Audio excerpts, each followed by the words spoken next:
We are going to see now the reactions of alkanes. The reactions of alkanes are three.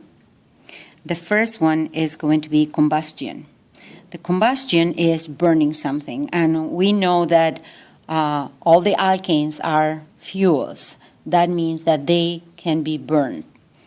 So if we have an alkane and we burn that, means combining with oxygen, is going to be giving us carbon dioxide and water if the combustion is complete. You don't need to know the incomplete combustion right now.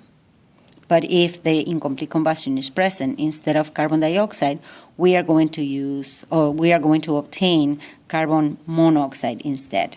For example, when we burn the gas in the Bunsen burner, the reaction is going to be methane plus oxygen to give us carbon dioxide plus water. Now, we need to balance that equation. So the first thing that you are going to balance always is the carbon. So we have one carbon here, they are balanced. We have 4 hydrogens here and only 2 here. So if I put 2 waters, that is going to be balanced as well. And the last thing is the oxygen. We have 2 oxygens here. We have 2 here plus 2 in the water. That is 4. So a 2 here is going to balance the equation. That is the only thing that you need to know about combustion.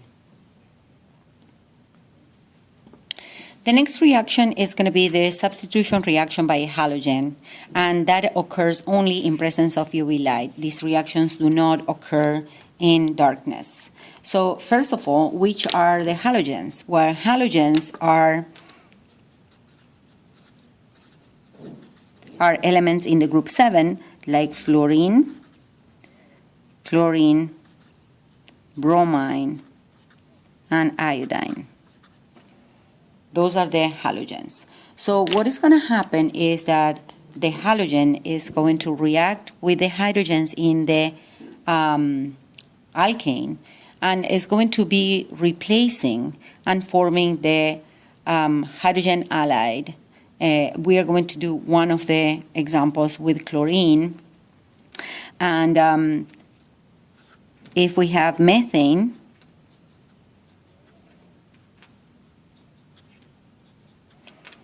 plus chlorine gas, I'm going to put it in green so you understand, chlorine attached to chlorine, and I'm going to put it separate so you understand exactly what happens. So one of the chlorines is going to replace the hydrogen, and the hydrogen is going to take place of the chlorine. So basically what we are going to have afterwards is the chloroalkane, in this case methane, chlorine, plus hydrogen chloride. How do we name this compound? This is called methane. This is chlorine gas. This is chloromethane, or methyl chloride. And this one is hydrogen chloride. This is a very useful reaction because the alkanes are not very reactive, but the haloalkanes, when a halogen is attached to an alkyl group, is going to be very reactive, and we can then substitute this chlorine for OH to obtain an alcohol or any other things that we can do with the haloalkanes. The last reaction is cracking.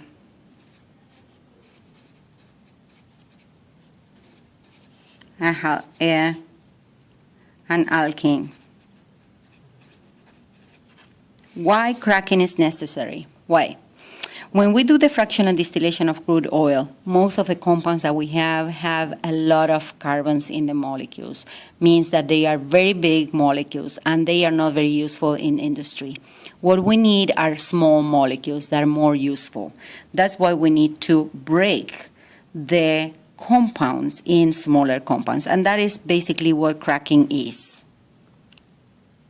So cracking is breaking a big molecule into smaller compounds, and at least one alkene is going to be formed. So, and double bond will be formed. We are going to see how exactly.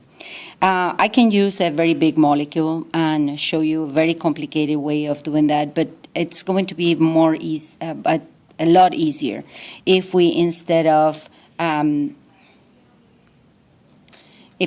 doing that, I use a smaller molecule. For example, if I have hexane, 1, 2, 3, 4, 5, and 6. The method that I'm going to show you is not exact method, but it's going to help you to understand exactly what it is and how it works. Now, what is going to happen is that this molecule will be broken into two. Let's say that it breaks here. One of the molecules are going to be very small at the beginning, okay, and ethene is most of the time obtained. Now, this hydrogen that is here is going to be attacking the carbon here.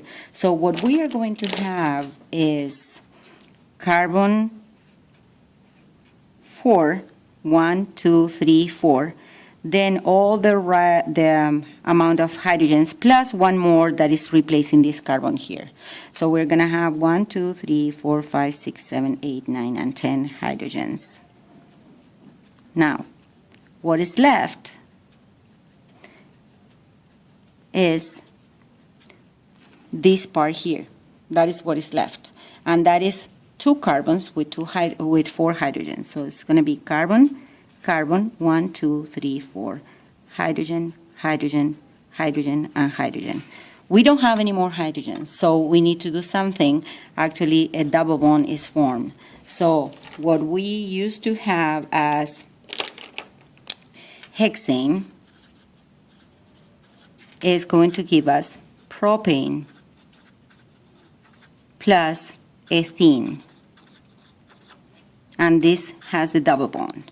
Okay? In general, if we add the carbons and hydrogens in one side, they have to match the carbons and hydrogens in the other side. That is very useful because many times in your exam you have to calculate how many carbons are left after one of these is produced.